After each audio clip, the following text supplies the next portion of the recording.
ओम नमः शिवाय, जय महाकाल। अगर आपके जीवन में बहुत सारी तकलीफ है, कष्ट है, काफी ज्यादा परेशान हो चुके हो आप, काफी सारी समस्याएं एक के बाद एक आपके जीवन में आती ही चली जा रही है, खत्म होने का नाम ही नहीं ले रही है। चाहे वो आपके ऑफिस से संबंधित हो, चाहे वो आपके घर से संबंधित समस्याएं हो, व्यापारिक संबंधित समस्याएं हो, चाहे कैसी भी समस्याएं हो, एक के बाद एक आती ही चली जा रही है। आप बहुत ज्यादा परेशान हैं तो मात्र छोटा सा उपाय करना है आपको। 7 गंगा जल की बूंदे आपको टपका देना है। मात्र एक उपाय से आपकी सारी समस्याएं हल हो जाएगी। पूज्य गुरु जी की कथा से सुन करके और समझ करके पूरे उपायों को बड़े विस्तार से बताऊंगा, परंतु उससे पहले आप सबसे एक छोटी सी गुजारिश करूंगा कि जो लोग पहली बार आए हैं चैनल को सब्सक्राइब जरूर करना और वीडियो को लाइक करके महादेव जी का कोई सा भी प्यारा नाम कमेंट बॉक्स में लिखना मत भूलिएगा, ठीक है। इस पूरे वीडियो के अंदर हम लोग 4 महा उपायों के बारे में बात करेंगे जो कि सिर्फ और सिर्फ एकादशी के दिन किए जाते हैं। ये चीज जरूर ध्यान देना, ठीक है ना, क्योंकि अभी आपकी एकादशी आने वाली है, सावन का महीना भी स्टार्ट होने वाला है और सावन के महीने की जो भी एकादशी होगी ना, उस दिन अगर आप इन उपायों को करते हो, आपको जो है बहुत जल्दी इसका असर दिखाई देने के लिए दिखेगा, ठीक है ना। तो पूरे उपायों को बड़े ध्यान से सुनना, समझने की कोशिश करना। सबसे पहला वाला जो उपाय होगा वो ध्यान से सुनना। अगर आपके जीवन में एक के बाद एक समस्याएं आती ही चली जा रही है, आप परेशान हो चुके हो, क्या करें क्या ना करें, समस्याएं खत्म होने का नाम नहीं ले रही है, मात्र छोटा सा उपाय करना स्टार्ट कर दीजिए। एकादशी के दिन आपको ये वाला उपाय करना होगा। ध्यान से सुनना। आपको इस तरीके से बेलपत्री लेनी होगी। भैया कितनी बेलपत्री चाहिए? तो मात्र एक बेलपत्र आप ले लेना, ठीक है। उसके बाद में आपको चाहिए होगा एक तांबे का लोटा। तांबे का लोटा जनरली सबके घरों में मिल जाता है। इस तांबे के लोटे में आपको अपने घर का शुद्ध जल भरना है। मंदिर का जो जल है वो आपको काम में नहीं लेना, ठीक है। इसी के साथ आपको लेना होगा लाल चंदन। देखो, गुरुदेव हमेशा क्या कहते हैं कि जब भी आप लाल चंदन लो तो आप पिसा हुआ लाल चंदन मत लो। इस तरीके से एक मुठिया रखो और इसको घिस करके और लाल चंदन निकाल लो, है ना। अगर आप इस तरीके से निकालते हो बहुत ही अच्छी बात है। फिर भी अगर आपको नहीं मिलता है तो आप ये वाला भी लाल चंदन लगा सकते हो, लेकिन ध्यान रहे इसके अंदर कोई केमिकल वगैरह मिश्रित ना हो, ठीक है। इस तरीके से लाल चंदन ले लिया। अब ये तो तीनों चीजें है ना, इसी के साथ में आपको जो सबसे मेन चीज चाहिए वो चाहिए क्या? गंगा जल, ठीक है ना। ज्यादा गंगा जल नहीं चाहिए, जैसा कि आपको मैंने थंबनेल में भी बताया, मात्र 7 बूंद आपको गंगा जल की चाहिए, ठीक है ना। इन सभी चीजों को लेकर के महादेव जी के मंदिर शिवलिंग के पास पहुंच जाना। अब देखिए, करने का एक तरीका है, एक विधि है, ठीक है। उसी तरीके से आपको इस उपाय को करना होगा।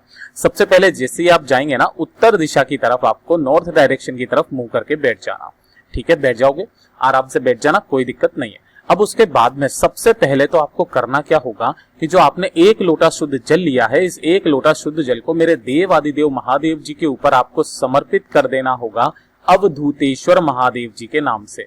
किनके नाम से?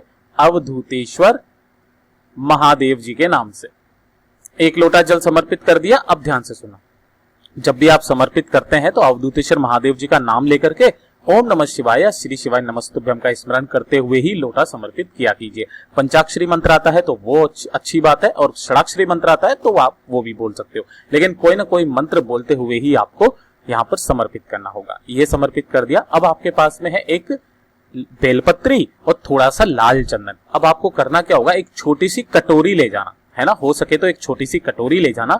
उस कटोरी के अंदर ज्यादा नहीं, बिल्कुल थोड़ा सा नाम मात्र का आपको क्या निकालना है? लाल चंदन निकालना है ना। ज्यादा मत निकालना, एक चुटकी लाल चंदन निकाल लेना और गिन करके गंगा जल की 7 बूंदे, है ना, ज्यादा मत ले लेना, 7 बूंदे। अब यह 7 बूंदे कैसे नापोगे? आप अपने हाथ में लेना, है ना, थोड़ा सा हाथ को गीला करना और एक एक करके बूंदे टपकाते चले जाना, ठीक है। किसके अंदर टपकाना है? जो आपने कटोरी के अंदर लाल चंदन लिया है ना, उसी के अंदर आपको मात्र 7 बूंदे डालनी है गंगा जल की। इससे ज्यादा मत डालना, ना ही इससे कम डालना, ठीक। जो भी घोल बनेगा उस पूरे के पूरे घोल को आपको करना क्या होगा? इस बेल पत्री की जो ऊपर वाली पत्ती है ना, इस ऊपर वाली पत्ती पर आपको लगा देना है ना। ऊपर वाली पत्ती पर अच्छे से लगा देना लाल चंदन, और लगा करके आपको इसी वाली बेलपत्री को, देखो लगाओगे किस तरफ? जिधर की तरफ चिकना हिस्सा होगा ना बेलपत्री का, उस तरफ में आप लगाना। लगा करके और शिवलिंग के ठीक ऊपर आपको ऐसे समर्पित कर देना है कि जिस तरफ में आपने चंदन लगाया है ना, वो नीचे की तरफ है, शिवलिंग से टच हो, है ना। और टच होने के बाद में वो आपको दोनों हथेलियां अपने हाथों की यहां पर लगानी है, और आपकी जो भी कामना है कि भैया हमारे जो है बार बार ऐसे परेशानियां आ रही है, परेशानियों ने मुझे घेरा हुआ है, जाने का नाम ही नहीं ले रही है। कभी पैसे की परेशानी, कभी बिजनेस की परेशानी, कभी नौकरी की परेशानी, बहुत सारी ऐसी परेशानियां हैं। मन आपका शांत नहीं है। अपनी कामना कहते हुए, विनती करते हुए महादेव जी से कह दीजिएगा, आपकी जो भी परेशानी होगी वो हमेशा के लिए दूर जरूर होगी। पूज्य गुरु जी ने जैसा बताया वैसा आसान भाषा में आपको बताने का पूरा प्रयास किया। अब बात करते हैं दूसरे वाले उपाय की तरफ। परेशानियां आपकी खत्म होगी। अब जो दूसरा वाला उपाय है वो ध्यान से सुनना। अगर आपके जीवन में धन की बहुत ज्यादा कमी है, माता लक्ष्मी जी का आपके घर में वास ही नहीं है, आपने कोई धंधा स्टार्ट किया वो घाटे में चला गया, आपने कोई नौकरी करने के लिए जाते हो वहां से जल्दी निकाल दिए जाते हो, या फिर कोई ना कोई समस्या आ जाती है जिसकी वजह से आपके धन जमा नहीं हो पाता है आपके घर, ठीक है, या फिर खर्चे इतने ज्यादा बढ़ जाते हैं कि बच ही नहीं पाते हैं, है ना। यानी कि माता लक्ष्मी जी आपके घर में रुष्ट हैं, वो आपके घर में रहना नहीं चाहती हैं। धन तो आता है लेकिन वापस कैसे चला जाता है पता ही नहीं चलता, और या फिर धन आता ही नहीं है। उस स्थिति में आपको ये एकादशी वाला जो उपाय है ना, इसको जरूर से कर लेना। सभी लोग को उसे कह रहा हूं, और जिसमें सावन की अगर एकादशी आ जाए तो आप करने से मत चूकिएगा, ठीक है। सबसे पहले आपको करना क्या होगा, इस तरीके से एक गोल बत्ती का गाय के घी का, है ना, गाय का घी इसमें भरना, एक दीपक तैयार कर लेना, ठीक है। ये वाला तो आराम से आप कर लोगे, कोई दिक्कत नहीं है ना। और एकादशी के दिन प्रदोष काल में ये चीज ध्यान रखना, आपको किस समय जाना है, प्रदोष काल में, यानी कि शाम का समय, जिस समय सूर्यास्त अस्त होता है ना, उसके आधे घंटे पहले और आधे घंटे बाद का समय, ठीक है। आपको चले जाना होगा बेलपत्री के पेड़ के पास, और कुछ नहीं लेकर के जाना है, मात्र एक घी का दीपक ले जाइए गोल बत्ती का, और बेलपत्री की पेड़ की जड़ों में आप अपनी कामना कहते हुए लगा देना, ओम नमः शिवाय, श्री शिवाय नमस्तुभ्यम का स्मरण करते हुए, और वहां पर आप विनती करना महादेव जी से कि हमारे घर में माता लक्ष्मी जी का वास नहीं होता है, प्लीज महादेव जी कुछ ऐसा कीजिए कि हमारे घर में पैसा भी बचे, पैसा आए भी सही, हमारी गरीबी दूर हो, हमारी समस्या दूर हो। ऐसी कामना करते हुए फिर ध्यान से देखना, आपको उसी पेड़ के नीचे की थोड़ी सी मिट्टी, है ना, थोड़ी सी मिट्टी, एक मुट्ठी मिट्टी आपको अपने हाथ में भर के और अपने घर के तरफ चले आना होगा, ठीक है। किस समय पर करना है, प्रदोष काल में एकादशी के दिन। और अपने घर में आकर के सबसे पहले आप जो ऊपर का टेरेस है ना, वहां पर आप पहुंच जाना, और वहां से थोड़ी थोड़ी सी मिट्टी को छिड़कते हुए, केवल आपके शौचालय और बाथरूम को छोड़ करके आपके आंगन में हर एक कमरों में आपको उस मिट्टी को छिड़कते हुए वापस बाहर आ जाना होगा। मात्र एकादशी के दिन जो व्यक्ति इस उपाय को कर लेता है, एक गाय के घी का दीपक लगा करके बेलपत्री के पेड़ के नीचे और उसकी मिट्टी को अपने घर में छिड़क देता है, धन संपदा की उसके जीवन में कभी कमी नहीं रहती है। गुरुदेव ने भी इसके बारे में वर्णन किया था कि एकादशी के दिन शाम के वक्त, यानी कि प्रदोष के समय पर माता लक्ष्मी जी का वास होता है बेलपत्री के पेड़ के नीचे। जब भी आप कोई उपाय करेंगे आपको निश्चय ही इसमें सफलता जरूर मिलेगी। माता लक्ष्मी जी आपके घर में प्रवेश करेगी, और उनसे वरदान भी लिया था महादेव जी ने कि जो भी व्यक्ति एकादशी के दिन एक घी का दीपक बेलपत्री के पेड़ के नीचे लगाएगा, माता लक्ष्मी जी तुम उनके साथ उनके घर पर चले जाना, ठीक। इसके साथ में अब बात करते हैं तीसरे उपाय की तरफ। देखिए तीसरा उपाय जो है ना, ये एकादशी का बहुत ही अचूक उपाय है। एक बार गुरुदेव ने कथा में बताया था। देखिए हर किसी के घर में कोई ना कोई बूढ़ा व्यक्ति होता है जो कि मरने की कंडीशन में होता है ना, भगवान ना करे ऐसा स्थिति किसी के घर में आए, परंतु मैं आपको बताना चाह रहा हूं, गुरुदेव ने जो बताया था कि उनकी जो दवाइयां चल रही है, शरीर जो है वो एक तरीके से पूरा का पूरा साथ छोड़ने ही वाला है।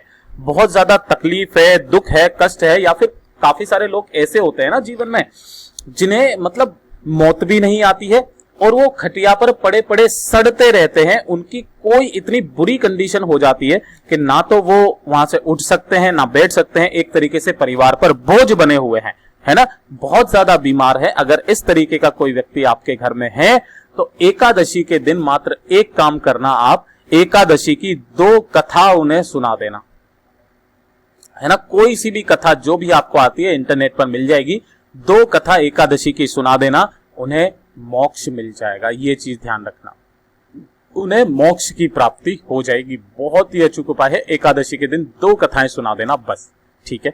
ये हो गया तीसरा उपाय। अब जो चौथा उपाय है वो सबसे ही ज्यादा अचूक उपाय है, ध्यान से सुनना। कई बार एकादशी का सबसे महत्वपूर्ण उपाय, एकादशी का सबसे महत्वपूर्ण उपाय, आपकी सारी मनोकामना पूरी होगी। मात्र छोटा सा उपाय है, 1 लोटा जल लेना। मैं हर बार हर एकादशी के दिन आपको याद दिलाता हूं, मेरा फेवरेट उपाय है। एक लोटा जल लेना और कुछ नहीं लेना है, सीधे पहुंच जाना महादेव जी के मंदिर शिवलिंग के पास। सुबह जाना चाहो सुबह चले जाओ, शाम को जाना चाहो शाम को चले जाओ, कोई दिक्कत नहीं है। हमेशा की तरह बताऊंगा, उत्तर दिशा की तरफ, नॉर्थ डायरेक्शन की तरफ आपको मुंह करके खड़ा हो जाना है और उस एक लोटा जल को ओम नमः शिवाय, श्री शिवाय नमस्तुभ्यम पंचाक्षरी मंत्र या षडाक्षरी मंत्र का स्मरण करते हुए उस एक लोटे जल को आपको समर्पित कर देना होगा। कर दोगे?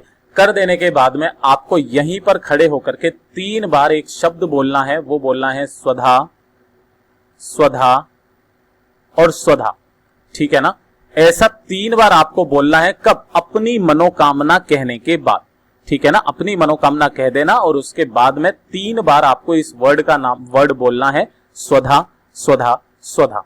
ठीक है, इतना सा आपको उपाय करना है, आपकी जो भी मनोकामना होगी पूरी होगी। और इसी के साथ अगर आप इस उपाय को पूरा का पूरा अच्छे ढंग से करना चाहते हो तो ध्यान से सुन लो, एक स्वधा स्रोतम होता है ना, स्वधा स्रोतम आपको इंटरनेट पे मिल जाएगा, कोई दिक्कत नहीं है। स्वधा स्रोतम के अंदर 12 श्लोक होते हैं।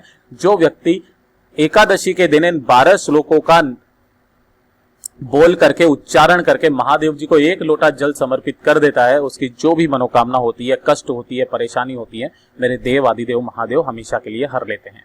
पूज्य गुरु जी का ये वाला उपाय बहुत ही खास और अचूक है, जरूर कीजिएगा। साथ ही साथ वीडियो पसंद आया हो तो लाइक जरूर करना और चैनल को सब्सक्राइब किए बिना मत जाइएगा। मैं आपसे मिलता हूं अगले वीडियो में, तब तक के लिए ओम नमः शिवाय, जय महाकाल।